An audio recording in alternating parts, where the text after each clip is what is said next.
आपकी खबर, आपका अधिकार। आप देख रहे हैं एमपी रिपोर्ट न्यूज। नमस्कार, आप देख रहे हैं एमपी रिपोर्ट न्यूज और मैं हूं आपके साथ राशि सैनी। आइए रुक करते हैं खबरों की ओर। छत्तीसगढ़ विधानसभा चुनाव के पहले चरण के लिए आज वोट डाले जा रहे हैं। इस चरण में 11 जिलों की 20 सीटों पर वोटिंग हो रही है। प्रधानमंत्री नरेंद्र मोदी ने अपने एक्स संदेश में कहा कि छत्तीसगढ़ में आज लोकतंत्र के पावन उत्सव का दिन है। विधानसभा चुनाव के पहले चरण के सभी मतदाताओं से मेरा अनुरोध है कि वे अपना वोट जरूर डालें। पीएम ने कहा कि लोकतंत्र के इस उत्सव के भागीदार बने। इस अवसर पर पहली बार वोट डालने वाले राज्य के सभी युवा साथियों को मेरी विशेष बधाई। छत्तीसगढ़ में पहले चरण में 40.78 लाख से अधिक मतदाता कुल 223 उम्मीदवारों के भाग्य का फैसला करेंगे। इनमें 25 महिला प्रत्याशी जबकि 198 पुरुष उम्मीदवार मैदान में हैं। छत्तीसगढ़ की 10 सीटों मोहला मानपुर, अंतागढ़, भानुप्रतापपुर, कांकेर, केशकाल, कोंडागांव, नारायणपुर, दंतेवाड़ा, बीजापुर और कोंटा में मतदान सुबह 7 बजे शुरू हो गया, जो कि दोपहर 3 बजे तक चलेगा। वहीं बची हुई 10 सीटों खैरागढ़, डोंगरगढ़, राजनांदगांव, डोंगरगांव, खुज्जी, पंडरिया, कवर्धा, बस्तर, जगदलपुर और चित्रकोट में वोटिंग सुबह 8 बजे वोटिंग हुई और शाम 5 बजे तक ये वोटिंग चलेगी। इन सभी विधानसभा सीटों पर कई बड़े नेताओं की किस्मत दांव पर लगी है। निर्वाचन आयोग ने शांतिपूर्ण मतदान सुनिश्चित करने के लिए सुरक्षा के व्यापक प्रबंध किए हैं। छत्तीसगढ़ में शेष 70 सीटों पर 17 नवंबर को मतदान होगा और नतीजों के लिए 3 दिसंबर तक इंतजार करना होगा। वहीं मिजोरम विधानसभा चुनाव के लिए भी आज वोट डाले जा रहे हैं। मिजोरम विधानसभा में कुल 40 सीटें हैं। प्रधानमंत्री नरेंद्र मोदी ने अपने एक्स संदेश में कहा कि मैं मिजोरम के लोगों से रिकॉर्ड संख्या में मतदान करने का आह्वान करता हूं। युवा और विशेष रूप से पहली बार मतदान करने वालों से आग्रह करता हूं कि वे अपने मताधिकार का प्रयोग करें और लोकतंत्र के त्योहार को मजबूत करें। मिजोरम के मुख्यमंत्री जोरमथांगा ने कहा, मशीन काम नहीं कर रही थी तो मैंने कहा कि मैं अपने निर्वाचन क्षेत्र का दौरा करूंगा और उसके बाद मतदान करूंगा। मिजोरम के राज्यपाल राहरी बाबू कंभमपति ने आइजोल में अपना वोट डाला। मिजोरम के आइजोल दक्षिण 1 निर्वाचन क्षेत्र के एक मतदान केंद्र पर वोट डालने के लिए एक बुजुर्ग महिला पहुंची। मिजोरम में 8,52,000 से अधिक मतदाता कुल 174 उम्मीदवारों के भाग्य का फैसला करेंगे। मिजोरम में इस बार चुनावी मैदान में 174 उम्मीदवारों में से 18 महिलाएं उम्मीदवार हैं, जबकि 156 पुरुष उम्मीदवार अपनी किस्मत आजमा रहे हैं। सत्तारूढ़ मिजो नेशनल फ्रंट, कांग्रेस और मिजोरम पीपुल्स मूवमेंट ने सभी 40 सीटों पर उम्मीदवार उतारे हैं। वहीं भाजपा 23 सीटों पर चुनाव लड़ रही है। छत्तीसगढ़ के दूसरे चरण के लिए सभी स्टार प्रचारक धुआंधार प्रचार कर रहे हैं। प्रधानमंत्री नरेंद्र मोदी आज 3 राज्यों में चुनावी सभाएं करेंगे। सबसे पहले प्रधानमंत्री छत्तीसगढ़ के विश्रामपुर में सुबह 11 बजे जनसभा को संबोधित करेंगे। यहां दूसरे चरण के लिए 17 नवंबर को 70 सीटों पर वोटिंग होगी और 3 दिसंबर को मतगणना होगी। उसके बाद प्रधानमंत्री मध्य प्रदेश के सीधी में भी जनसभा करेंगे। मध्य प्रदेश में एक ही चरण में होने वाली सभी 230 विधानसभा सीटों पर 17 नवंबर को मतदान होगा। उधर तेलंगाना में भी विधानसभा चुनाव के लिए प्रचार अभियान में तेजी आ गई है। भाजपा के वरिष्ठ नेता और प्रधानमंत्री नरेंद्र मोदी आज हैदराबाद में एक जनसभा को संबोधित करेंगे। गौरतलब है कि तेलंगाना में एक ही चरण में 30 नवंबर को मतदाता अपने मत का प्रयोग करेंगे। राजस्थान विधानसभा चुनाव के लिए प्रचार तेज हो गया है। केंद्रीय गृह मंत्री अमित शाह आज राजस्थान के 3 विधानसभा क्षेत्रों में चुनावी रैलियां करेंगे। अमित शाह कुचमन, मकराना और परबतसर विधानसभा क्षेत्रों में चुनावी रैलियों को संबोधित करेंगे। तीनों विधानसभा क्षेत्रों में पहले जनसभा और फिर रथ सभा कार्यक्रम का आयोजन किया गया है। राजस्थान की सभी 200 विधानसभा सीटों पर 25 नवंबर को मतदान होगा और 3 दिसंबर को मतगणना की जाएगी। राष्ट्रपति द्रौपदी मुर्मू आज से उत्तराखंड के 3 दिवसीय दौरे पर हैं। इस दौरान वो आज पंतनगर के गोविंद वल्लभ पंत कृषि एवं प्रौद्योगिकी विश्वविद्यालय के 35वें दीक्षांत समारोह में छात्रों को संबोधित करेंगी। भारत दौरे पर आए भूटान नरेश जिग्मे खेसर नामग्याल वांगचुक ने प्रधानमंत्री नरेंद्र मोदी से मुलाकात की। दोनों नेताओं ने द्विपक्षीय सहयोग के संपूर्ण आयाम और आपसी हित के क्षेत्रीय और वैश्विक मुद्दों पर चर्चा की। भूटान नरेश जिग्मे खेसर नामग्याल वांगचुक 3 नवंबर से शुरू हुई अपनी 8 दिवसीय भारत यात्रा के तहत रविवार को दिल्ली पहुंचे थे। हवाई अड्डे पर विदेश मंत्री डॉक्टर एस जयशंकर ने गर्मजोशी से उनकी अगवानी की थी। प्रधानमंत्री नरेंद्र मोदी ने मुलाकात के बाद सोशल मीडिया साइट एक्स पर संदेश में लिखा, भूटान के महामहिम नरेश जिग्मे खेसर नामग्याल वांगचुक का भारत में स्वागत करते हुए खुशी हो रही है। पीएम ने कहा कि अद्वितीय और अनुकरणीय भारत भूटान संबंधों के विभिन्न पहलुओं पर हमारे बीच बहुत गर्मजोशीपूर्ण और सकारात्मक चर्चा हुई। भूटान के मैत्रीपूर्ण लोगों के विकास और कल्याण के लिए महामहिम के दृष्टिकोण को गहराई से महत्व देते हैं। प्रधानमंत्री नरेंद्र मोदी ने ईरान के राष्ट्रपति डॉक्टर सैयद इब्राहिम रईसी से फोन पर बात की। दोनों नेताओं ने पश्चिमी एशिया की कठिन स्थिति और इजराइल हमास संघर्ष पर विचारों का आदान प्रदान किया। प्रधानमंत्री ने आतंकवादी घटनाओं, हिंसा और नागरिक जीवन की हानि पर गहरी चिंता व्यक्त की। उन्होंने इजराइल फिलिस्तीन मुद्दे पर भारत की दीर्घकालिक और सुसंगत स्थिति को दोहराया।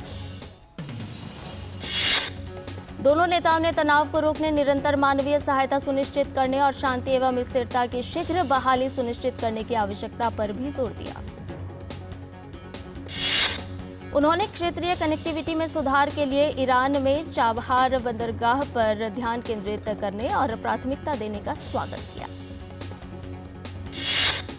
दोनों ही देश क्षेत्रीय शांति, सुरक्षा और स्थिरता में साझा हित को देखते हुए संपर्क में बने रहने पर सहमत हुए। प्रधानमंत्री नरेंद्र मोदी द्वारा लिखित माड़ी गरबे पर शरद पूर्णिमा की रात को गुजरात के राजकोट में 1 लाख लोगों ने गरबा खेलकर वर्ल्ड रिकॉर्ड बनाया। वर्ल्ड रिकॉर्ड ऑफ इंडिया की टीम की मौजूदगी में सिंगर पार्थिव गोहिल ने प्रधानमंत्री मोदी द्वारा लिखित गरबे को गाकर 1 लाख लोगों को गरबे की ताल पर झुमाया। गुजरात के गृह मंत्री हर्ष संघवी और प्रदेश भाजपा के अध्यक्ष CR पाटिल ने 1 लाख लोगों की मौजूदगी में वर्ल्ड रिकॉर्ड का सर्टिफिकेट स्वीकृत किया। केंद्रीय प्रदूषण नियंत्रण बोर्ड के अनुसार दिल्ली में वायु गुणवत्ता सूचकांक गंभीर श्रेणी में बना हुआ है। आरकेपुरम में AQI 466, ITO में 402, पटपटगंज में 471 और न्यू मोतीबाग में 488 दर्ज किया गया। BS3 पेट्रोल वाहनों और BS4 डीजल वाहनों पर लगाया गया प्रतिबंध ग्रेड 4 में जारी है। गुरुग्राम पुलिस ने दिल्ली में ट्रकों के प्रवेश को रोक दिया है। दिल्ली NCR में बढ़ते प्रदूषण पर सुप्रीम कोर्ट आज सुनवाई करेगा। 31 अक्टूबर को सुनवाई के दौरान कोर्ट ने दिल्ली में हवा की खराब गुणवत्ता पर गहरी चिंता व्यक्त की थी। सुप्रीम कोर्ट ने दिल्ली, पंजाब, हरियाणा, उत्तर प्रदेश और राजस्थान को निर्देश दिया था कि वे हलफनामा दाखिल कर बताएं कि वायु गुणवत्ता सुधारने के लिए क्या कदम उठाए गए हैं। वहीं राजधानी दिल्ली में 13 से 20 नवंबर तक ऑड इवन लागू किया गया है। साथ ही एहतियात के तौर पर 10 नवंबर तक स्कूल बंद रखने का भी आदेश जारी किया गया है। मुंबई की MHB पुलिस ने 2 ड्रग तस्करों को गिरफ्तार किया है, जिनकी पहचान दीपक अक्षय बरनाथ सिंह और अजगर अली अमीन हुसैन के रूप में हुई है। तस्करों के कब्जे से 8 लाख रुपए मूल्य की 505 ग्राम चरस ड्रग्स जब्त की गई है। NDPS अधिनियम के तहत मामला दर्ज किया गया है। आगे की जांच जारी है। दिवाली में अब बस कुछ ही दिन बचे हैं। तमिलनाडु में इसके लिए तैयारियां जोरों पर दिख रही है। लोग मिठाई और पटाखों की खरीदारी के लिए बड़ी संख्या में सड़कों पर नजर आ रहे हैं। खासकर पटाखों की लोकप्रियता देखते हुए चेन्नई आइलैंड ग्राउंड में कई दुकानें लगाई गई हैं, जहां लोग काफी उत्साह से पटाखों की खरीदारी कर रहे हैं। इधर दिवाली के अवसर पर जम्मू कश्मीर के उधमपुर जिले की महिलाएं प्रधानमंत्री नरेंद्र मोदी के वोकल फॉर लोकल को बढ़ावा देते हुए गाय के गोबर से बने बायोडिग्रेडेबल दिए बना रही हैं। उधमपुर जिले की महिलाओं के अनुसार ये दिए गाय के गोबर से बनाए गए हैं, जो पर्यावरण के लिए बहुत उपयोगी हैं। सशस्त्र सीमा बल और सशस्त्र पुलिस बल और नेपाल के बीच 7वीं भारत नेपाल समन्वय बैठक नई दिल्ली में आयोजित हुई। बैठक में नेपाल एपीएफ के आईजी राजू आर्यल के नेतृत्व में 9 सदस्यीय प्रतिनिधि मंडल ने एसएसबी मुख्यालय में बैठक में हिस्सा लिया। यूएपीए के तहत केंद्र सरकार के प्रतिबंध के खिलाफ पॉपुलर फ्रंट ऑफ इंडिया यानी पीएफआई की याचिका सुप्रीम कोर्ट ने खारिज कर दी। पीएफआई ने यूएपीए ट्रिब्यूनल द्वारा प्रतिबंध बरकरार रखने के फैसले को सुप्रीम कोर्ट में चुनौती दी थी। और केंद्रीय मंत्री पीयूष गोयल ने कहा है कि सरकार ने प्राइस स्टेबलाइजेशन फंड के जरिए लोगों को खाद्य पदार्थों की आपूर्ति सस्ती दरों पर उपलब्ध कराई है। यह मोदी सरकार का क्रांतिकारी फैसला है। उन्होंने कहा कि लोगों को खाद्य आपूर्ति उचित मूल्य पर मिलती रहे, इसके लिए सरकार ने सस्ती दरों पर खाद्य आपूर्ति कराई है। उन्होंने हरी झंडी दिखाकर भारत आटा वैन की 100 गाड़ियों को रवाना किया। गरीब कल्याण के लिए प्रतिबद्ध मोदी सरकार ने भारत आटा की प्रति किलोग्राम कीमत 27 रुपये 50 पैसे पर लोगों को उपलब्ध कराना शुरू कर दिया है। नई दिल्ली में केंद्रीय मंत्री पीयूष गोयल ने कर्तव्य पथ से भारत आटा की बिक्री कार्यक्रम का शुभारंभ किया। भारत आटा वैन को पीयूष गोयल ने हरी झंडी दिखाई। इस अवसर पर पीयूष गोयल ने 100 गाड़ियों को हरी झंडी दिखाते हुए कहा कि सरकार कम कीमत पर लोगों को आटा मुहैया करा रही है। भारत आटा की बिक्री के लिए भारतीय खाद्य निगम सेंट्रल पूल से 2.5 लाख टन गेहूं अलॉट कर रहा है। इसे पिसवाकर 10 किलो और 30 किलो की पैकिंग में NAFED, mother dairy, national cooperative consumers federation of India और इस तरह की बाकी सहकारी समितियों के माध्यम से बेचा जाएगा। वर्ल्ड फूड इंडिया के दूसरे संस्करण के दौरान भारत के खाद्य प्रसंस्करण क्षेत्र में निवेशकों ने 33,000 करोड़ रुपए से ज्यादा का निवेश किया है। खाद्य प्रसंस्करण उद्योग मंत्रालय ने 3 दिवसीय वर्ल्ड फूड इंडिया के दौरान विभिन्न कंपनियों के साथ समझौता ज्ञापन पर हस्ताक्षर किए हैं। नवरात्र में वाहनों की बिक्री ने 6 साल का रिकॉर्ड तोड़ दिया है। इस दौरान वाहनों की बिक्री में 18% की बढ़ोतरी देखने को मिली है। बजाज फाइनेंस लिमिटेड के बोर्ड ने 2 रुपये अंकित मूल्य पर शेयरों के योग्य संस्थागत प्लेसमेंट यानी QIP के माध्यम से 8,800 करोड़ रुपए तक जुटाने की मंजूरी दी है। जेपी समूह की प्रमुख कंपनी जयप्रकाश एसोसिएट्स ने बताया कि उसने मूलधन और ब्याज सहित करीब 4,258 करोड़ रुपए के ऋण पर चूक की है। इजराइल और हमास के बीच संघर्ष जारी है। इजराइल ने लेबनान में शिया आतंकवादी समूह हिजबुल्लाह से संबंधित ठिकानों पर हमला किया है। ये हिजबुल्लाह द्वारा उत्तरी इजरायली शहरों पर दागे गए रॉकेटों के खिलाफ जवाबी कार्रवाई थी। रूस द्वारा यूक्रेन के ओडेसा शहर पर किए गए हमले में 5 लोग घायल हो गए। राष्ट्रीय कला संग्रहालय की इमारत भी इस हमले में क्षतिग्रस्त हो गई। हमले में इमारत को काफी नुकसान हुआ। संग्रहालय में रूसी और यूक्रेनी कलाकारों की पेंटिंग भी शामिल थी। रूस यूक्रेन के बीच जारी संघर्ष के बीच रूसी सेना ने यूक्रेन के हवाई अड्डे पर हमला किया। उधर यूक्रेन के सशस्त्र बलों ने कई मोर्चों पर रूसी हमलों को विफल करने का दावा किया है। अंतर्राष्ट्रीय सौर गठबंधन में चिली भी शामिल हो गया है। विदेश मंत्रालय के प्रवक्ता अरिंदम बागची ने ट्वीट कर इसकी जानकारी दी। अब चिली इस गठबंधन का 55वां सदस्य बन गया है।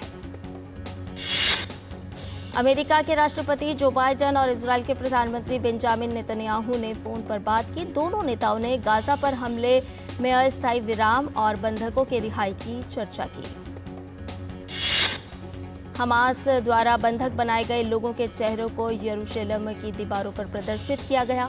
इजराइल का कहना है कि हमास के बंदूकधारियों ने हमले में 1,400 लोगों को मार डाला और 240 से अधिक बंधकों को गाजा ले गए। संयुक्त राष्ट्र में संयुक्त अरब अमीरात के राजदूत ने गाजा में संघर्ष विराम की मांग उठाई। उन्होंने कहा कि फिलिस्तीन में इजराइल के हमलों से मरने वालों की संख्या 10,000 से अधिक हो गई है। पिछले 31 दिनों से इजराइल हमास से संघर्ष शुरू है। इस दौरान सोमवार को यरूशलेम के पुराने शहर में 2 इजरायली पुलिस अधिकारियों पर चाकू से हमला किया गया। इजरायली सेना ने एक वीडियो जारी किया है। इस वीडियो में उत्तरी गाजा के नागरिकों को दक्षिण की ओर जाने के लिए एक मानवीय गलियारा बना हुआ दिखाई दे रहा है। वीडियो के जरिए गाजा के लोगों से फिलिस्तीन के संघर्ष प्रभावित उत्तरी हिस्से को छोड़ने के लिए कहा जा रहा है। हमास के आतंकवादियों द्वारा किए गए गोलीबारी का एक भयानक वीडियो सामने आया है। इसमें हमास के आतंकवादी कार पर गोलियां बरसाते हुए दिखाई दे रहे हैं। गोलीबारी में एक महिला की मौत होने की जानकारी सामने आई है। लेबनान सीमा पर तनाव बढ़ने के बाद सोमवार को उत्तरी इजराइल की सड़कों पर सेना की गश्त बढ़ा दी गई है। इजराइल पर हमास के हमले के बाद लेबनान के आतंकवादियों की ओर से सीमा पार से गोलीबारी जारी है। इजरायली सेना द्वारा हमलों का मुंहतोड़ जवाब दिया जा रहा है। हमास के ठिकानों पर कार्रवाई का एक वीडियो इजरायली सेना ने सोमवार को जारी किया। इजरायली रक्षा बलों की जानकारी के मुताबिक लड़ाकू विमानों ने पिछले 24 घंटों में गाजा पट्टी में हमास के 450 ठिकानों पर हमला किया। हमास द्वारा 7 अक्टूबर को बंधक बनाए गए थाईलैंड के नागरिकों के जीवित होने के संकेत मिल रहे हैं। थाईलैंड के प्रधानमंत्री श्रेथा थाविसिन ने ये जानकारी दी। अमेरिकी विदेश मंत्री एंटनी ब्लिंकन ने सोमवार को तुर्की के विदेश मंत्री हकन फिदान से मुलाकात की। तुर्की के अंकारा में हुए इस मुलाकात के दौरान गाजा में चल रहे संघर्ष पर दोनों नेताओं ने चर्चा की। मैक्सिको में आए तूफान ओटिस के बाद अकापुल्को शहर के पुनर्निर्माण के लिए आपातकालीन सहायता की मांग के लिए प्रदर्शनकारियों ने सड़कों पर प्रदर्शन किया। प्रदर्शनकारियों ने पुनर्निर्माण के कार्य में तेजी लाने की मांग की।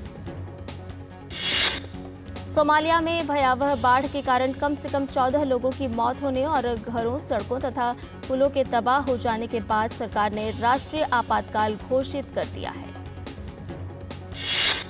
क्रिकेट विश्व कप में आज ऑस्ट्रेलिया और अफगानिस्तान की टीम आमने सामने होंगी। ये मैच मुंबई के वानखेड़े स्टेडियम में खेला जाएगा। अंक तालिका में तीसरे पायदान पर काबिज ऑस्ट्रेलिया ने इस टूर्नामेंट में अब तक 7 मुकाबले खेले हैं, जिसमें से उसे 5 मैचों में जीत हासिल हुई है। वहीं अफगानिस्तान के टूर्नामेंट की अंक तालिका में 6ठे स्थान पर है। क्रिकेट विश्व कप में बांग्लादेश ने श्रीलंका को 3 विकेट से हरा दिया। इस हार के साथ ही श्रीलंकाई टीम सेमीफाइनल की रेस से आधिकारिक तौर पर बाहर हो गई है। केंद्र सरकार द्वारा आर्थिक सुधार को लेकर बनाई गई नीतियों का ही असर है कि आज देश की अर्थव्यवस्था तेज गति से आगे बढ़ रही है। ब्रोकरेज फर्म मॉर्गन स्टैनली ने अपने एक रिपोर्ट में कहा है कि 2027 तक भारत की जीडीपी 5 लाख करोड़ डॉलर तक पहुंच जाएगी और इस तरह भारत दुनिया की तीसरी सबसे बड़ी अर्थव्यवस्था वाला देश बन जाएगा। रिपोर्ट में वित्त वर्ष 2024 में विकास दर 6.4% और 2025 में 6.5% की दर से बढ़ने की उम्मीद जताई गई है। मॉर्गन स्टैनली ने उम्मीद जताई है कि देश की अर्थव्यवस्था 2024 से 2028 तक औसतन 6.6% की दर से बढ़ेगी। रिपोर्ट में यह भी कहा गया है कि वैश्विक विकास में भारत का महत्व बढ़ा है। 2022 में जहां वैश्विक विकास में भारत का योगदान बढ़कर 15% हो गया है, वहीं 2023 से 2028 के दौरान इसके 17% रहने की उम्मीद है और इससे पहले 2021 में भारत का योगदान महज 10% था। वहीं दूसरी ओर फिच रेटिंग ने 2019 से 2027 के बीच भारत की औसत विकास दर के अनुमान को 0.7% बढ़ाकर 6.2% कर दिया है। इस मुकाबले में श्रीलंका ने पहले बल्लेबाजी करते हुए 49.3 ओवर में सभी विकेट खोकर 269 रन बनाए थे। जवाब में बांग्लादेश ने 7 विकेट खोकर 282 रन बनाकर 3 विकेट से मैच अपने नाम कर लिया।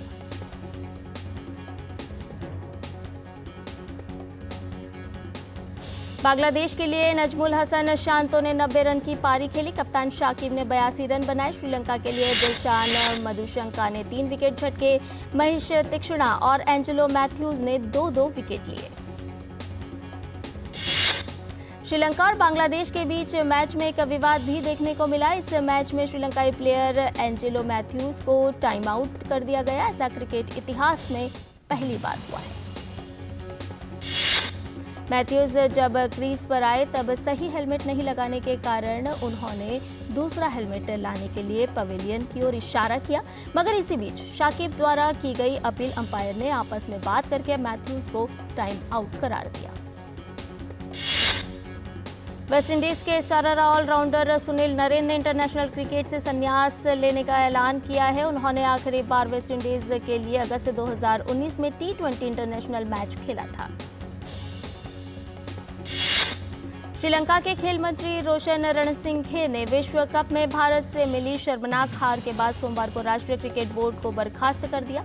1996 विश्व कप विजेता कप्तान अर्जुन रणतुंगा को नए अंतरिम बोर्ड का अध्यक्ष नियुक्त किया गया है। पंजाब ने सैयद मुश्ताक अली ट्रॉफी पर अपना कब्जा जमा लिया है। मोहाली में Punjab cricket association IS Bindra stadium में खेले गए मुकाबले में पंजाब ने बड़ौदा को 20 रन से हराने में सफलता हासिल की। ये पहली बार है जब पंजाब ने इस ट्रॉफी को अपने नाम करने में सफलता हासिल की है। पंजाब के लिए अनमोल प्रीत सिंह ने 113 रन 13 और निहाल बढ़ेरा ने नाबाद 61 रन की शानदार पारी खेली। Anmol Preet Singh man of the match से नवाजा गया। भारतीय महिला हॉकी टीम को 13 से 19 जनवरी तक रांची में होने वाले FIH हॉकी ओलंपिक क्वालिफायर में मैदान पर उतरेगी। भारतीय टीम को ओलंपिक क्वालिफायर में दुनिया की 5वें नंबर की टीम जर्मनी के साथ रखा गया है, जिससे उसे कड़ी चुनौती का सामना करना होगा। टॉटनहैम हॉटस्पर का प्रीमियर लीग में चल रहा लगातार जीत का सिलसिला थम गया है। टॉटनहैम हॉटस्पर को चेल्सी के हाथों 4-1 के अंतर से हार का सामना करना पड़ा। सोमवार देर रात खेले गए मुकाबले में पहला गोल टॉटनहैम की तरफ से हुआ। इसके बाद चेल्सी के लिए पहला गोल 35वें मिनट में पाल्मर ने किया। फिर चेल्सी के लिए निकोलस जैक्सन ने 3 गोल दागकर टीम को 4-1 से जीत दिला दी। दुनिया के सबसे प्रतिष्ठित समारोह में शुमार भारत का अंतर्राष्ट्रीय फिल्म महोत्सव IFFI के लिए मंच सज चुका है। 20 नवंबर से होगा इफ्फी के 54वें संस्करण का आगाज। केंद्रीय मंत्री अनुराग सिंह ठाकुर ने कहा कि सिनेमाई उत्कृष्टता का प्रतीक यह महोत्सव देश और दुनिया भर से बेहतरीन प्रतिभाओं को एक मंच पर साथ लाता है। प्रतिष्ठित सत्यजीत रे लाइफ टाइम अचीवमेंट पुरस्कार प्रसिद्ध हॉलीवुड अभिनेता और निर्माता माइकल डगलस को प्रदान किया जाएगा। भारत को कंटेंट हब बनाने के लिए सरकार ने कई पहल की हैं। फिल्म उद्योग और मजबूती प्रदान करने के लिए सरकार ने पायरेसी के खिलाफ कड़े कदम उठाए। OTT प्लेटफॉर्म की बढ़ती लोकप्रियता को देखते हुए इस बार सर्वश्रेष्ठ वेब सीरीज को भी पुरस्कार से नवाजा जाएगा। विधु विनोद चोपड़ा के निर्देशन में बनी फिल्म 12वीं फेल बॉक्स ऑफिस पर लगातार अच्छी कमाई कर रही है। 1 करोड़ से ओपनिंग करने वाली इस मूवी की कमाई हर दिन के साथ बढ़ रही है। साउथ सुपरस्टार कमल हासन की फिल्म थग लाइफ का टीजर रिलीज हो चुका है। कमल हासन अपनी फिल्म थग लाइफ के लिए डायरेक्टर मणि रत्नम के साथ काम कर रहे हैं। दोनों 35 साल बाद एक बार फिर साथ आए हैं। फिल्म टाइगर 3 का नया गाना रुआ रिलीज हुआ। गाना अरिजीत सिंह की आवाज में जारी कर दिया गया है।